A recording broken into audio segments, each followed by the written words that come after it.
3-4 દિવસ વિચારતો હતો કે મારા ખોડિયારમાં દર્શન કરવા જવા છે, આજે અચાનક જ મને કહ્યો ખોડિયારમાં દર્શન કરવા જવાનો પ્લાન. ભાઈ આપણે કીધું તું પેલા મિની બ્લોક ની અંદર કે આપણે ખોડિયારમાં દર્શન કરવા માટે જશું, એટલે નીકળી ગયા ખોડિયારમાં દર્શન કરવા માટે. પછી કાર્તિકભાઈ ને રોહિતભાઈ ને લઈ લીધા, એમને ફોન કરીને કીધું હતું કે ભાઈ બહાર ઉભા રહીશું, બહાર ઉભા હતા. છેલ્લે તો અમે ધજા બતાવતી હતી, તમે જોઈ શકો છો. આ ખોડિયારમાંનું મંદિર છે, અમને બેને ઉતારીને આપણે નીકળી ગયા પિયુષ મામાને લેવા તરફ. ગયા પિયુષ મામાની વાડિયા, પણ પિયુષ મામાની તો કેરી તોડી રહ્યા, તો મેં કીધું હાલો તો ખરા પિયુષ મામા દર્શન કરતા. પછી તો નીકળી ગયા અમે પિયુષ મામા કાર્તિકભાઈ ત્રણે દર્શન કરવા માટે. રોહિતભાઈ ને પિસ્લુભાઈ આગળ બેઠેલા છે. પૂછી ગયા જે ખોડિયારમાં મંદિર આવવાનું હતું ને, ગાડી પાર્કિંગ કરી દે. પછી આગળ ઓલા પણ કોણ બેઠા છે જોઈ શકો છો, પિસ્લુભાઈ ને રોહિતભાઈ બે બેઠેલા છે. પેલા તો ઉતરી ગયો તો કઈ પિયુષ મામાને ખબર નથી, આપણને પિયુષ મામા પૂછ કરતા. ત્યારે મને આપણે ભાઈ દર્શન કરી લઈએ, તમને પણ દર્શન કરાવી. 30 દિવસના ચેલેન્જ નો 7મો મિની બ્લોગ. તમને ન ખબર હોય કે કઈ જગ્યાએ મંદિર શું તમને કહી દો. અયાવદ એકમાં સભા મંદિર તમે દર્શન જરૂર કરવા આવી શકો છો. નાના ભાઈ ફૂલ બધી સુવિધા છે, અહીંનો થોડો ઘણો ઇતિહાસ છે ને થોડું ઘણું જાણ્યા શકું છે. તમે આવો તો એક વખત જરૂર દર્શન કરવા આવજો. ચપ્પલ પહેરવાનું ભૂલી ગયા હતા એટલે ચપ્પલ પહેરવા પાસે થવું છે.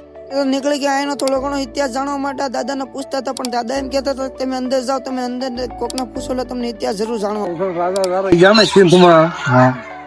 તારે એની જીત થઈ એવો ઇતિહાસ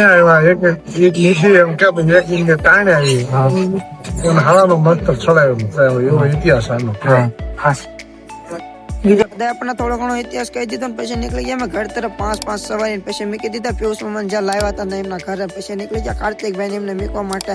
કાર્તિકભાઈ ને એને ઉતારી નીકળી ગયા ઘર તરફ. આજનો મિની બ્લોક આના આદત મળીએ તમને 30 દિવસના ચેલેન્જ.